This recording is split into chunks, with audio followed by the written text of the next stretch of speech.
Hai, salam sejahtera untuk kita semua. Pada video kali ini kita akan mempelajari tentang gaya untuk pelajaran fisika SMP kelas 8 dengan saya, Yosef Indra Waluyo.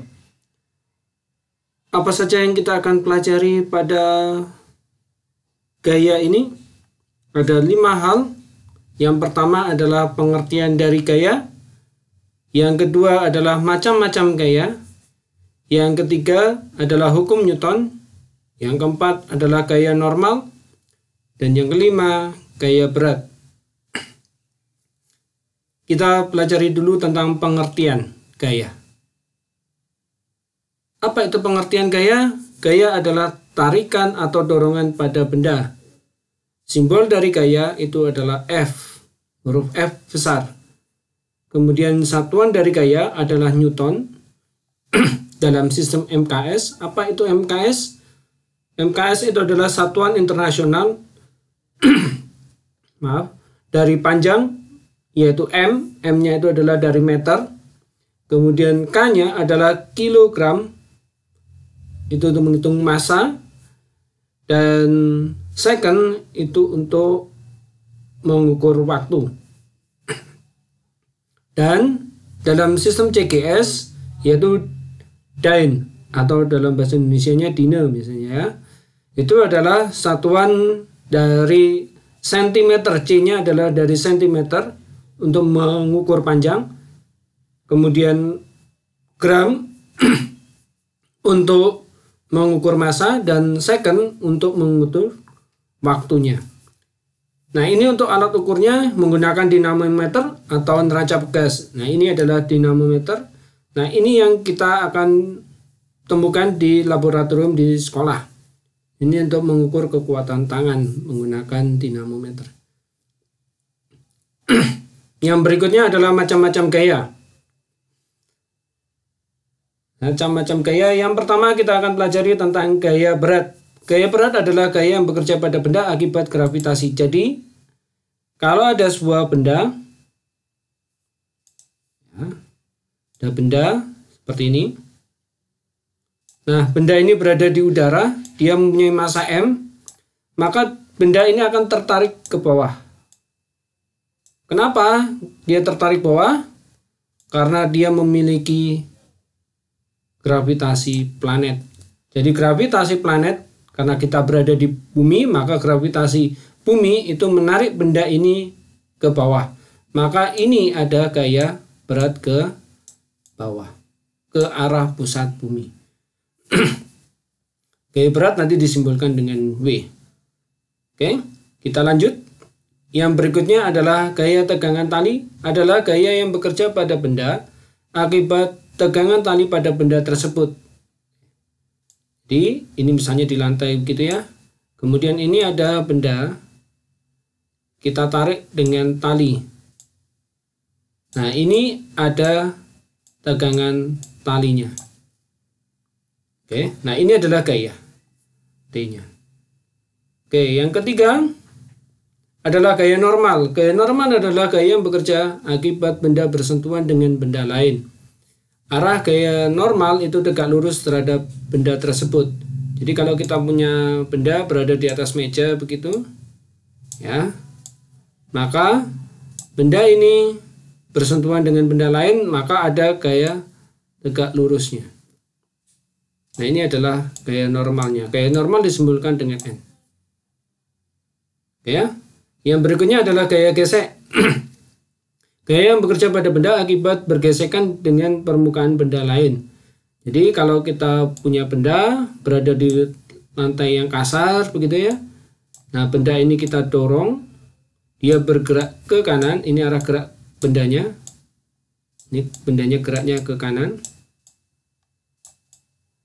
Maka di sini ada gaya gesek yang arahnya, gaya geseknya ini ya, yang arahnya ke kiri. Ini F gesek.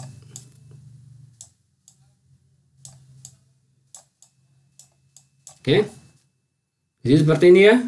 Nah, untuk gaya berat dan gaya normal kita akan bahas di yang keempat dan kelima. Ya. Kita bahas lebih dalam di materi yang keempat dan yang kelima. Oke, kita lanjutkan tentang macam-macam gaya. Nah, dari sini kita lihat bahwa ada benda yang harus menyentuh benda lain baru gaya itu bekerja. Contohnya gaya gesek, gaya normal, dan gaya tegangan tali. Maka ini bisa dimasukkan pada gaya macam-macam gaya yang berikut ini, yaitu berdasarkan cara kerja benda. Maka gaya bisa dibedakan menjadi dua, yaitu gaya sentuh, yaitu gaya yang terjadi akibat adanya sentuhan pada benda tersebut. Nah, yang tadi ya, contohnya gaya gesek, gaya normal, dan gaya tegangan tali. Kemudian ada juga yang tidak perlu menyentuh. Ya, jadi gaya itu terjadi tanpa menyentuh benda tersebut. Dia bisa bergerak atau terpengaruh oleh gaya tersebut. Ya, contohnya yaitu gaya gravitasi atau gaya berat tadi ya, gaya magnet, gaya listrik, dan seterusnya. Oke, kalau sudah jelas kita masuk ke yang ketiga. Kita masuk ke resultan gaya terlebih dahulu. Apa itu resultan gaya? Resultan gaya adalah sebuah gaya yang menggantikan keseluruhan gaya yang bekerja pada benda tersebut, atau penjumlahan gaya yang bekerja pada benda. Nah, ini simbolnya. Simbolnya apa ini? Ini adalah dibaca sigma. Ya, sigma. Sigma itu adalah penjumlahan. F adalah gaya, berarti sigma F adalah penjumlahan gaya. Oke. Nah, ini contohnya. Ada gaya yang ke kanan F1, ada gaya yang ke kiri F2, ada gaya yang ke kanan F3, ada gaya yang ke kiri, ke kanan ya, ke kanan F4. Gaya F3-nya tadi ke kiri. Nah, maka dari keseluruhan gaya ini kita jumlahkan, yaitu F1, F2, F3, dan F4. Nah, inilah yang dinamakan dengan sigma F atau resultan gaya. Oke, contoh dari resultan gaya. Ini, sebuah benda didorong ke kanan dengan gaya F1 100 Newton, kemudian diberi gaya mesin F4 sebesar 500 Newton, tetapi ketika benda bergerak maju terkena gaya angin ke kiri sebesar 50 Newton dan gaya gesek benda dengan tanah sebesar 150 Newton. Itulah resultan gaya yang terjadi pada benda tersebut. Nah, ini kita pisahkan yang arah kanan di sebelah kanan, yang kiri maka diletakkan gayanya di sebelah kiri. Nih ya. Nah, yang kita kumpulkan yang sebelah kanan adalah F1 dan F4. Maka F1 dan F4 kita letakkan di sebelah kanan. Oke. Nah, yang di sebelah kiri itu adalah F3 dan F2. Maka kita letakkan F3 dan F2-nya itu di sebelah kiri. Jadi kita pisahkan. Yang kanan di sebelah kanan, yang kiri itu ada di sebelah kiri. Oke. Baru setelah itu kita jumlahkan. Sigma F sama dengan F1 tambah F2 tambah F3 tambah F4. Nah, yang ke kanan adalah F1. Maka F1 nilainya positif karena dia kanan. Kemudian F2 dia arahnya ke kiri. Maka di sini tanda plus atau tambah atau positif itu menjadi negatif. Karena apa? Karena dia arahnya ke kiri. Ya, ini karena dia ke kiri. Kemudian F3 itu adalah 50 Newton. Nah, itu dia arahnya ke kiri. Maka minus 50 Newton. F4 arahnya ke kanan. Maka dia plus 500 Newton. Maka kalau kita jumlahkan berarti adalah 100 dikurang. Ya, 150 berarti minus 50. Dikurang lagi 50 berarti minus 100. Ditambah 500 berarti hasilnya adalah 400 Newton ke kanan. Ke kanan. Tahu kanannya dari mana? Dari nilainya positif. Kalau nilainya negatif berarti dia arahnya ke kiri. Oke, seperti itu ya. Jika tidak ada yang tanyakan, kita lanjut pada hukum Newton. Hukum Newton ini ada 3 ya. Kita akan pelajari satu persatu. Yang pertama, hukum 1 Newton. Apa itu isinya? Isi hukum 1 Newton adalah jika resultan gaya yang bekerja pada benda yang sama dengan 0, maka benda tersebut diam. Jadi jika resultan gayanya 0, maka ada 2 keadaan, yaitu pertama bendanya diam. Dia akan mempertahankan posisi diamnya. Jika benda tersebut bergerak, maka bergeraknya dengan kecepatan yang sama atau gerak lurus beraturan. Oke. Disimbolkan secara matematis, yaitu sigma F sama dengan 0 atau resultan gayanya sama dengan 0. Nah, sifat benda diam yang mempertahankan posisi diamnya atau benda yang bergerak dengan kecepatan yang tetap, maka itulah yang dinamakan dengan inersia atau kelembaman. Oke. Contohnya bagaimana? Ini contohnya. Oke. Ini ada seorang pesulap yang mencoba untuk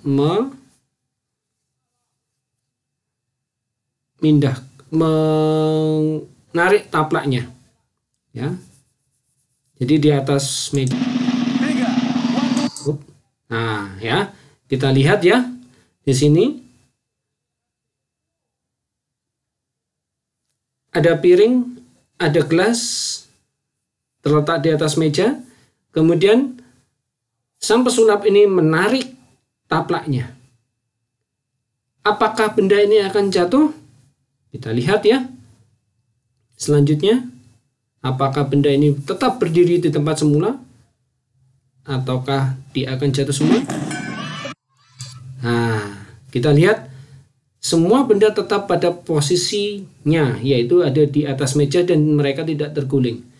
Kemudian taplak bisa ditarik. Nah, inilah contoh dari hukum 1 Newton.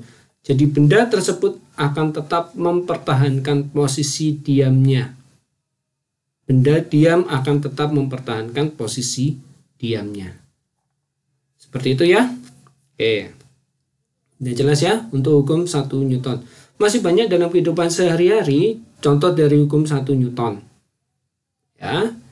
Kita masuk kepada hukum yang kedua, yaitu hukum kedua Newton. Mengatakan bahwa hukum kedua Newton mengatakan bahwa percepatan suatu benda akan sebanding dengan jumlah gaya atau resultan gaya yang bekerja pada benda tersebut dan berbanding terbalik dengan masanya.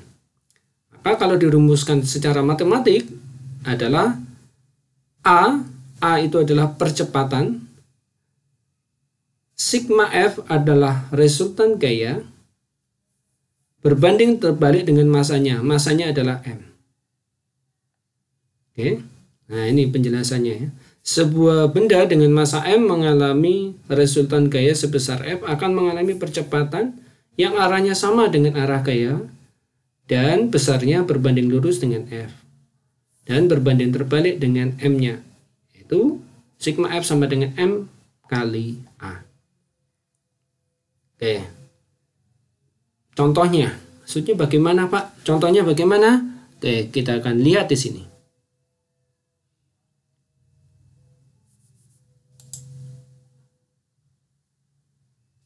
Ya. Di sini ada bis. Bis ini mempunyai mesin yang besar, tapi masanya juga besar. Jadi F-nya itu besar dan masanya juga besar. Nah, berbeda dengan Formula 1. Mobil Formula 1 itu F-nya besar, tapi masanya ringan. Ya. Maka kalau melaju, oke, Jika kedua benda ini berada pada lintasan yang lurus sejauh 10 km, kendaraan manakah yang akan sampai di finish? Yang mana? Bis ataukah mobil Formula 1? Iya, betul sekali. Mobil Formula 1 sampai terlebih dahulu karena mobil Formula 1 memiliki gaya mesin yang besar dengan massa mobilnya atau massa bendanya yang lebih ringan. Sehingga mobil Formula 1 memiliki percepatan yang lebih besar daripada bis. Kenapa bis tidak sampai duluan di garis finish? Karena bis mempunyai gaya mesin yang besar, tapi massa bis lebih besar sehingga percepatan bis lebih kecil daripada Formula 1. Ini dari hukum 2 Newton contohnya. Kalian bisa mencari yang lebih banyak di dalam kehidupan kita sehari-hari tentang hukum kedua Newton. Kita lanjutkan pada hukum ketiga Newton. Hukum ketiga Newton ini adalah jika suatu benda memberikan gaya pada benda lain, maka benda yang didapat akan memberikan gaya yang sama besar dengan gaya yang diterima pada benda pertama, tetapi arahnya berlawanan. Oke. Nah, ini F1 itu adalah F aksinya sama dengan F reaksi. Oke. Jadi gambarannya seperti ini. Kalau kita misalnya memberikan gaya berupa F1, oke, ini kepada gaya kepada tembok misalnya ya, dan memberikan gaya pada tembok. F1 ini adalah F aksinya,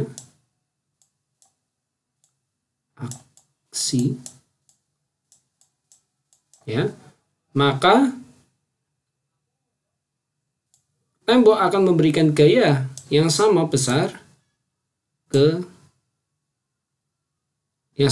dengan F1 ke arah yang berlawanan. Ini F2-nya atau sama dengan F reaksi. Nilainya sama besarnya, ya, tapi arahnya berlawanan. Oke. Negatif ini menunjukkan arah yang berlawanan. Ini menunjukkan arah yang berlawanan.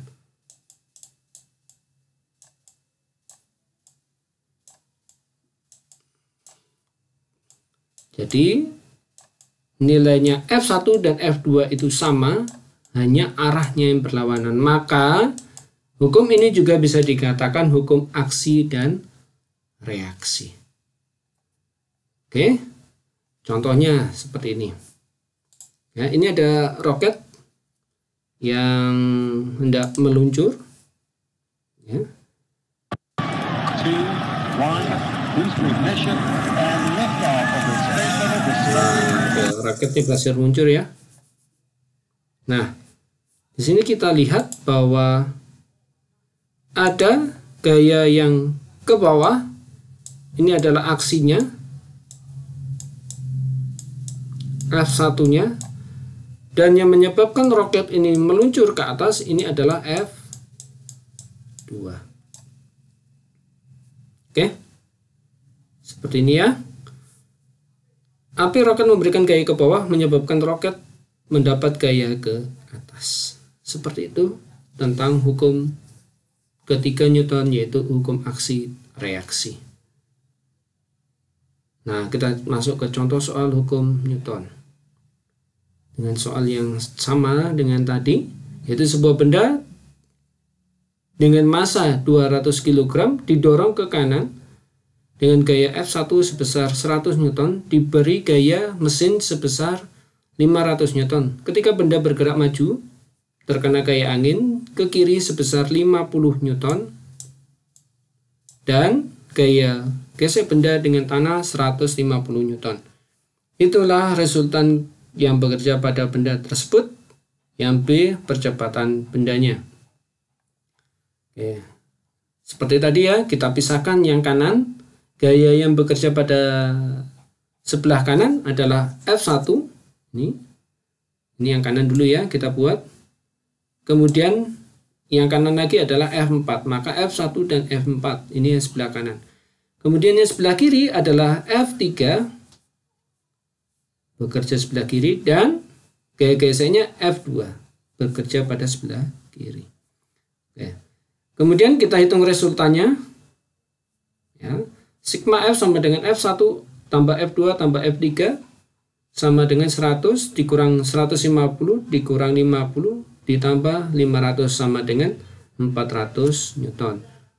Ya, ini sudah kita bahas pada contoh soal yang sebelumnya. Nah, dari sigma F yang kita sudah dapatkan tadi pada contoh yang sebelumnya, kita bisa mendapatkan percepatannya karena di sini masanya adalah 200 gram. 200 kilogram. Maaf ya. 200 kilogram. Berarti di sini cara mencari percepatannya yaitu dengan hukum kedua Newton, yaitu sigma F per M. Sigma F-nya kita dapatkan tadi 400, kita masukkan di sini. Ini ya. 400 per masanya adalah 200 kilogram, maka didapatkan percepatannya adalah 2 meter per second. Oke, sampai sini adakah yang ditanyakan sampai di sini? Kalau tidak ada, untuk yang bagian pertama tentang gaya, Bapak saya sudahkan di sini. Nanti kita lanjut kepada video kedua. Ya. Terima kasih atas perhatiannya. Mohon maaf atas segala kesalahan yang ada.